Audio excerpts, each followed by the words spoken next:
Sarr ancien ministre monsieur le ministre ñu ngi lay nuyu. maa ngi lay fay Georges. yow yaay coordonnateur cadre yu APR Alliance pour la République nekk itam coordonnateur APR ci département bu Ndakaaru naka noonu ci Yoff nekk directeur général bu FONSIS xam naa campagne bi day guddee ak yoon bi. waaw yoon bi xat na lool quand même c'est que de Yoff boo jaaree VDN bi am na beaucoup d'embouteillage. La corniche aussi maa ngi nii à côté de terre bi xam naa moom dans quelques minutes je serai dans votre plateau. léegi campagne bi door na mais laataa ñoo dugg ci campagne beeg seen i candidat njiitu réew mi ci boppam ci waxtaan wi mu seq ak ñi nga xamante ñoo di waa Bloomberg nee na report présidentiel bi waroon am ñaar fukki fan ak juróom ci weeru février gi ñu weesu dimanche prochain lay doon ab expérience bu métti la woon loolay wane ne xanaa jaru ko woon de. non expérience bu métti la woon c'est vrai am na si processus bi situation yoo xamante ne certainement moo war a doon loolu mais man li ma si retenir rek du sax jaru ko woon li ma si retenir mooy que ne à la fin nous avons constaté que nous am nañu un état robuste état boo xamante ne malgré péripéties yi amoon na des situations au niveau judiciaire au niveau parlementaire au niveau de l'exécutif finalement au niveau pouvoir yëpp mais à la fin de la journée on s'est rendu compte que suñu état est resté debout c'est-à-dire solide loolu vraiment man jàngat bi ma si jàngat mooy que ne le Sénégal est un grand pays. Pour arrêter le président. Non, pas pour arrêter le président. Je crois qu'il ne faut pas raisonner en termes d'arrêter le président ou en termes même de conflit négatif des pouvoirs. Il faut juste que nous retenir que le pouvoir bu nekk jouer nga ce jeu si plénitude li la loi bi jox et à la fin de la journée c'est le Sénégal qui a gagné. On va vers des élections bientôt donc dimanche prochain. ci élection yooyu au début on a remarqué ñu bëri wax ko lu jëm ci wàllum cafouillage jëm ci seen i candidat soutien ba nga xamante ne moom la waroon bénéficier amu ko tout au début lu waraloon coow loolu yëpp. waaw mais man tuddewuma ko coow xam nga donc dans le processus interne déjà xamoon ngeen ne donc le choix bi ñu defoon président def ko. si kaddu gu ko Benno joxoon mooy mu choisir le candidat Amadou Ba choisir na ko yaakaar naa ne si yoon bi amoon na effectivement donc ay voix yoo xamante ne jogoon nañ pour apporter ñoom seeni avis yoo xamante ne luwul woon avis wu soutien mais li am solo mooy tey à donc quelques jours des élections sentir nañ ne machine u Benno machine u APR machine coalition donc présidentielle machine bu ébranlé wu la dem pour la victoire loolu moo fi am solo quoi.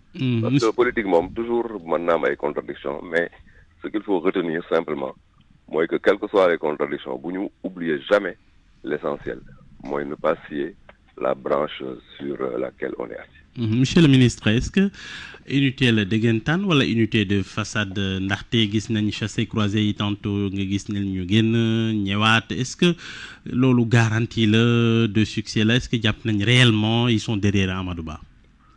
Ah si je le pense sincèrement peut-être que mënoon na gën a teel mais je pense sincèrement que donc képp koo xamante ne yaa ngi ci combat bi actuellement mesurer nga effectivement que ne le Sénégal dafa war a def un sursaut responsable mooy faire en sorte que suñu dëkk bañ a daanu ci loxo yoo xamante ne je pense que waru ko yor au vu de l'expérience au vu de la compétence mais aussi au vu de la responsabilité tout court donc gëwuma ne c'est une unité de façade c'est une unité réelle donc la machine Benno ak la machine APR et la grande coalition présidentielle jóg nañ pour non seulement gagner élection yi pour que Amadou Ba mën a déclencher son programme de la prospérité partagée mais surtout ce sursaut responsable pour barrer la route à des gens yoo xamante ne yaakaar naa ne donc waruñu mën a yore Sénégal. À Dakar par exemple gis nañ ni vous avez toujours eu des difficultés à presque tous les régimes yu am difficulté gagner Dakar te électorat bu gën a am solo bi fii la est-ce qu'il y a une stratégie particulière boo xamante ni teg ngeen ko pour cette fois quand même amoindrir les dégâts wala gagner. waaw les capitales moom sont toujours difficiles parce que généralement mooy doon incubateur u problèmes sociaux nationaux yëpp problèmes économiques yi mais may fàttali ne donc le président Macky Sall en tant que président de la République n'a jamais perdu Dakar loolu quand même c'est important à noter une élection présidentielle est différente des autres élections yaakaar naa ne donc bu fekkente ne les Dakarois ont compris que enjeu bi c'est un enjeu responsable enjeu économique boo xamante ne day éviter suñu dëkk ralentir du point de vue de son expansion vers l'émergence réew da nga koy dénk ku mën a yor réew doo ko dénk kuy jàng yor réew donc Dakar aussi pour la première fois dans son histoire là je parle en tant que Dakarois et je lance un appel aux Dakarois pour la première fois dans son histoire danañu am un président boo xamante ne il est Dakarois je pense que loolu aussi c'est un élément important qui peut nous permettre vraiment de gagner les élections ici à Dakar. bu ñu delluwaatee ci li nga xamante ne moo di Amadou Ba ak soutien yi est-ce que niñ ko yéex a fësal affaiblir ko perte loo ko temps ci la mu waroon def. waaw loolu mën na ko niru xam nga donc moom laa wax sànq bu gënoon teel gën a baax mais le plus important mooy que ne boo xamee lan mooy une machine électorale nga am aussi une expérience politique et électorale nga xam ne effectivement que ñi maîtriser réellement seen base ñëw apporter un soutien danañu indi un surplus considérable je pense que les péripéties du retard de soutien mi ngi suñu gannaaw li am solo mooy li suñu kanam focus sur l'objectif du 24 mars.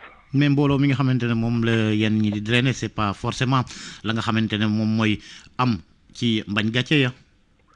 waaw foofu moom d'accord naa ak yow xam nga politique moom il faut éviter les effets populistes et les effets de foule li ëpp solo mooy donc dem vers les populations dans des campagnes de proximité d'explication campagne yoo xamante ne effectivement da ngay wax ak nit ñi je pense que donc ñun def nañ ko et vraiment am nañ ay ramifications au plus profond des Sénégalais il faut vraiment éviter effectivement les effets de foule il faut nga ñu dem au contact du Sénégal réel le Sénégal des profondeurs le Sénégal des métiers Sénégal yi xamante ne jeunes yi la si géej gi Sénégal bi xamante ne effectivement moom ngay waxal mu xam ne effectivement programme Amadou Ba bi mu tuddee prospérité partagée nekk na programme boo xamante ne day donc permettre à ce que suñu réew continuer sa marche vers l'émergence. yéen a ngi courtiser kii di Karim Wade mais dégg ngeen ko démb nee na pour le moment il ne se détermine pas encore est-ce que ragalul leen ni ñàkk une force de frappe bu am solo wala sa bu neutrul sax xëy na mu dem feneen. non man de je fais confiance à tous les républicains ñi xamante ne état de droit moom la ñu gëm ñi xamante ne paix sécurité solidarité moom la ñu gëm ñi xamante ne un état stable bu responsable moom la ñu gëm je pense que Sénégal les Sénégalais de manière générale les citoyens danañu def un sursaut responsable vous souvenez dans certains pays notamment dans un pays qui s'appelle la France généralement à chaque fois que l'extrême droite di jéem a jël pouvoir bi da ngay gis tous les Français se mettent ensemble comme un seul homme pour stopper effectivement le processus de ce marasme. Au second tour. Mais je pense que cette fois, ça va être au premier tour que ça va se passer. C'est-à-dire aujourd'hui, xam nañ ne donc suñu réew bu daanoo ci yenn loxo yi ça la catastrophe. Imaginez-vous Georges ñu war a changer effectivement de pilote en plein vol ci kaw jaww yi. ñu ne entre deux pilotes remplaçants am na koo xamante ne amul benn heure de vol 0 heure de vol am keneen koo xamante ne il a énormément d'heures de vol je pense que les passagers qui sont dans l'avion bu ñu leen waxoon ñu choisir ñu ngi choisir le pilote boo xamante ne il a beaucoup d'heures de vol si carnem pour pouvoir effectivement remplacer le pilote de l'air je pense aujourd'hui que les Sénégalais comprennent que Amadou Ba est effectivement l'alternative pour permettre au Sénégal de poursuivre dans la paix, dans la sécurité et dans la transparence cette transformation formidable vers l'émergence. Est-ce que yéen discours bii nii du leen di yàqal tax sax ba doo leen wax askan wi lan ngeen bëgg a teg ci seeni loxo. Non. ndax am na fi nga xamante ne moom ngay jëmale sa discours boobu. ak ñi nga xamante ne xëy na amuñu expérience ak. expérience pour lu ni mel.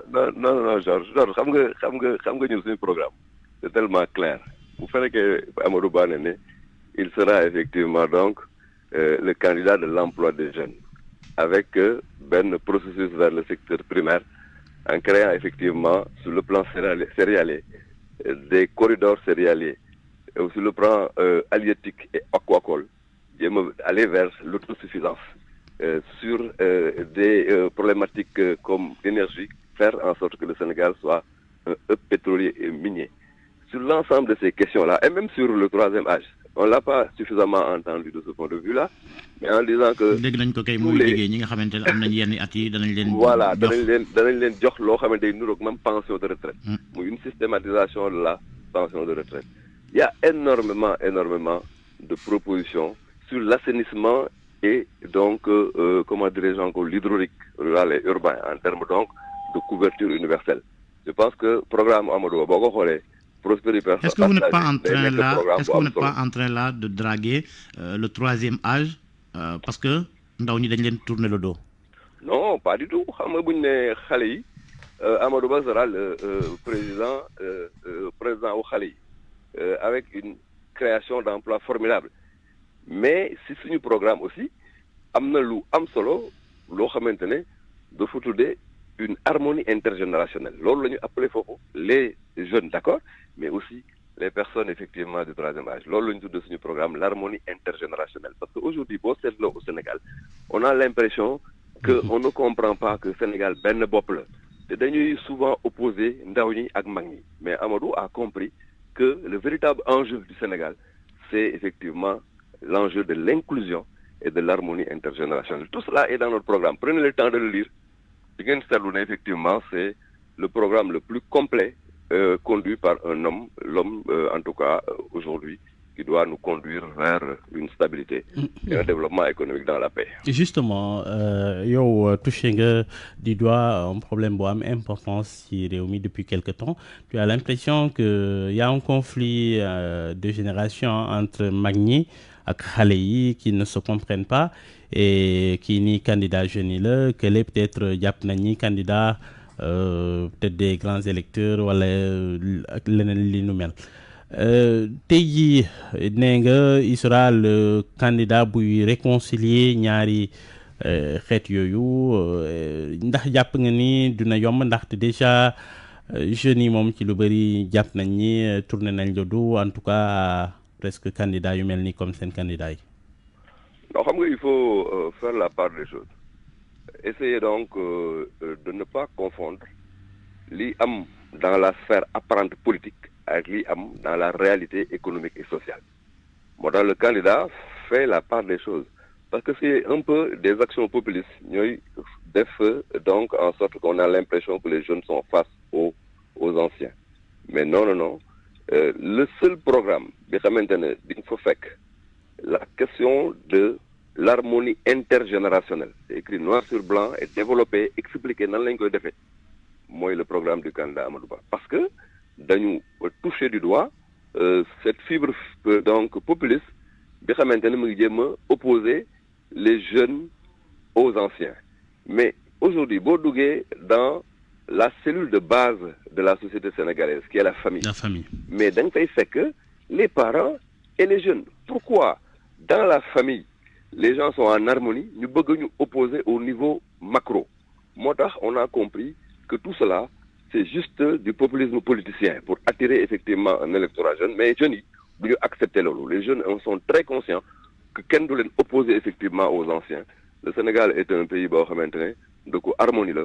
Et le candidat qui propose effectivement une société avec une harmonie intergénérationnelle, c'est le candidat donc Amadou Ba.